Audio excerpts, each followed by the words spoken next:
समय क्या है? क्या हम टाइम ट्रैवल यानी समय यात्रा कर सकते हैं? अगर हाँ तो कैसे? आज हम ऐसे ही कुछ इंटरेस्टिंग सवालों के जवाब ढूंढेंगे। तो चलिए शुरू करते हैं आज के इस सफ़र को।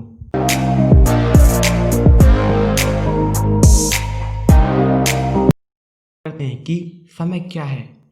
हम टाइम को जितना सरल समझते हैं यह उतना सरल नहीं है। 19वीं सदी तक लोग मानते थे कि समय सभी जगह एक जैसा होता है। मतलब अगर पृथ्वी पर 1 घंटा बीता है तो सभी जगह 1 घंटा बीतेगा। लेकिन 20वीं सदी की शुरुआत में महान वैज्ञानिक अल्बर्ट आइंस्टाइन ने अपनी थ्योरी ऑफ रिलेटिविटी में यह सिद्ध कर दिया था कि समय सभी जगह अलग अलग रफ्तार से बहता है। मतलब समय कांस्टेंट नहीं है, समय रिलेटिव है। कुछ वैज्ञानिक मानते हैं कि समय का जन्म भी ब्रह्मांड के साथ हुआ था और ब्रह्मांड के पहले समय जैसी कोई चीज़ नहीं थी।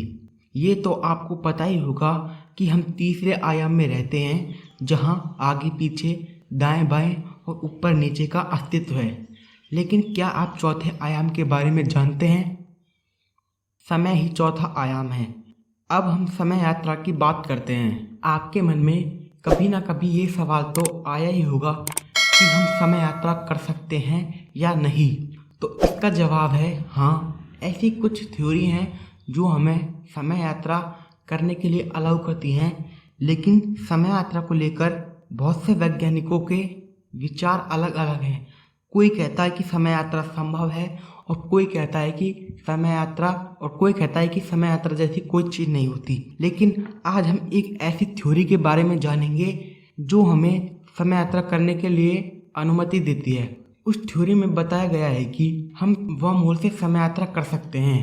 अब आप बोलोगे कि भाई ब्लैक होल के बारे में तो सुना है, वर्म होल क्या होता है? वर्म होल बेसिकली एक तरह के शॉर्टकट होते हैं जो स्पेस टाइम को एक जगह से दूसरी जगह जोड़ते हैं। इसको मैं एक एग्जांपल से समझाता हूँ। मान लीजिए कि एक पेपर है, उसके 2 कोनों पर हमने 2 डॉट लगाए।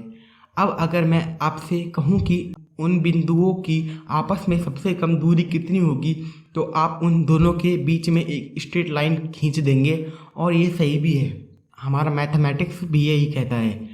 लेकिन अगर उस पेपर को मोड़ दिया जाए तो उन बिंदुओं की दूरी बहुत ज़्यादा कम हो जाएगी। और इसी तरह वो होल भी स्पेस टाइम को एक जगह से दूसरी जगह जोड़ते हैं और इससे हम समय यात्रा कर सकते हैं। अगर हम किसी प्लेन वस्तु को जूम करें तो हमें उसमें भी गड्ढे नज़र आएंगे। उसी प्रकार वर्म होल हमारे टाइम में गड्ढों की तरह होते हैं जो हमें समय यात्रा करा सकते हैं। लेकिन ये जितना आसान लगता है उतना आसान है नहीं, इसमें भी बहुत सारी प्रॉब्लम्स हैं। तो आइए उन प्रॉब्लम्स को देखते हैं। पहली प्रॉब्लम ये है कि वर्म होल बहुत ज़्यादा छोटे होते हैं। ये एक परमाणु से भी ज़्यादा छोटे होते हैं, तो हमारे इनमें जाना तो इम्पॉसिबल है। लेकिन एक ऐसी एनर्जी है जो वर्म होल को बड़ा कर सकती है, लेकिन ये अभी थ्योरेटिकल ही पॉसिबल है। अब हम दूसरी प्रॉब्लम की बात करते हैं।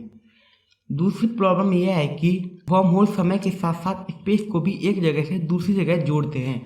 अगर हमने कभी वर्म होल से समय यात्रा की तो हो सकता है कि हमने जिस जगह से समय यात्रा की थी, मान लीजिए हमने अगर पृथ्वी से समय यात्रा की थी, तो ये हो सकता है कि हम पृथ्वी से लाखों करोड़ों प्रकाश वर्ष दूर पहुंच जाएं। और हमें ये भी नहीं पता कि वर्म होल कौन से टाइम को किस टाइम से जुड़ रहे हैं। मान लीजिए अगर हमने समय यात्रा की तो ये भी हो सकता है कि हमको जाना फ्यूचर में है और हम पास्ट में पहुंच जाएं। इससे पहले हमारा ये जानना बहुत ज़रूरी है कि कौन सा वर्म होल किस टाइम को कहाँ पर जोड़ रहा है। इन सब पॉसिबिलिटी को देखने के बाद हमें पता चलता है कि समय यात्रा संभव तो है, लेकिन हम अभी इतने एडवांस नहीं हुए हैं कि समय यात्रा कर सकें। हो सकता है कि फ्यूचर में हम टाइम ट्रैवल कर पाएँ। इस वीडियो का पार्ट 2 भी आएगा जिसमें हम कुछ दूसरी थ्योरी की बात करेंगे जो हमें टाइम ट्रैवल करवा सके। और अगर आप इस वीडियो को अपलोड करने के 3 दिन बाद देख रहे हैं तो सेकंड पार्ट का लिंक आप डिस्क्रिप्शन और आई बटन में मिल जाएगा। तो आज के लिए बस इतना ही, मिलते हैं अगले वीडियो में।